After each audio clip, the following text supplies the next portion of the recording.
যিহেতু মই ভুক্তভোগী গতিকে মই গোটেইখিনি কথা ক'বলৈ মই সাহস আছে আৰু মোৰ সততাৰ ওপৰত মোৰ বিশ্বাস আছে আৰু সেইকাৰণে মই সেই ফেচবুক পোষ্টটো দিছোঁ আৰু কোনো পাব্লিচিটি বা কোনো ধৰণৰ বিতৰ্কিত কাৰণে দিয়া নাছিলোঁ একচুৱেলি বাৰে বাৰে চৰকাৰী পদসমূহ ওলোৱাৰ সময়ত বা পৰীক্ষা হৈ যোৱাৰ পিছত কিয় বাৰে বাৰে কেলেংকাৰীৰ কথা আহি যায় কিয় দুটামান টকাৰ কাৰণে মানে মেধা ছাত্ৰখিনি বা ছাত্ৰ ছাত্ৰীখিনি পিছ পৰি ৰ'বলগীয়া হয় দৰিদ্ৰ শ্ৰেণীক কিয় সুবিধাটো দিয়া নহয় হয়তো কোনোবাই 3 লাখ টকা দিব পাৰে কোনোবাই 4 লাখ টকা দিব পাৰে অবভিয়াছলি 4 লাখ টকা দিয়াজনে চাকৰি পাব আৰু 4 লাখ টকা দিয়াজনে চাকৰিটো পাব কিন্তু 3 লাখ টকাজন বেছি মেধাৱী হ'ব পাৰে গতিকে মেধাৰ ভিত্তিত পৰীক্ষা হ'লে আমি নৱপ্ৰজন্ম সুখী হওঁ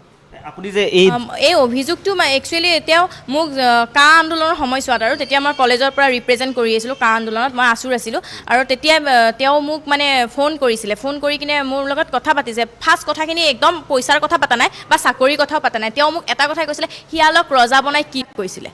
তেতিয়া লুৰিন্দা শিয়াল বুলি কৈছিলে শিয়ালে হোৱা দিব জানে হোৱা মানে হৌ যিটো আমাৰ হেৰি আছিলে হোৱা দিব জানে এনেকুৱা টাইপ কথা তেওঁ তেতিয়া মই তেওঁৰ লগত মই এইখিনিও ফেচবুক পোষ্টত লিখিছোঁ যে যুক্তিযুক্ততাৰে মই তেওঁৰ উত্তৰবোৰ দি গৈছিলোঁ আৰু তেওঁ তাৰপিছত মোক কৈছিলে যে তুমি হেৰি কৰা কি বুলি কয় এমপ্লয়মেণ্ট অফিচত গৈ নামটো এণ্ট্ৰি কৰা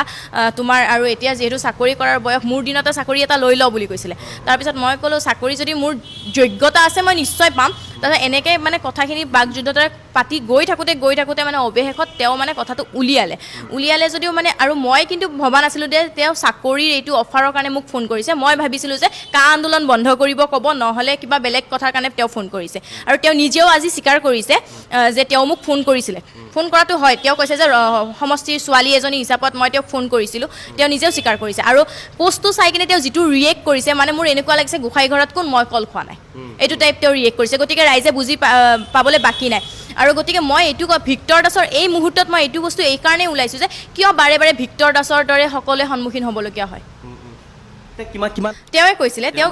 ভৱেশ কলিতা ডাঙৰীয়াই কৈছিলে ভৱেশ কলিতা ডাঙৰীয়াই ফোনযোগে আপোনাক ধন দাবী কৰিছিল হয় ধন দাবী কৰিছিলে আৰু তেওঁ হয়তো ভবা নাছিলে যে মই কলটো ৰেকৰ্ডিং কৰিছোঁ আৰু আগতে কল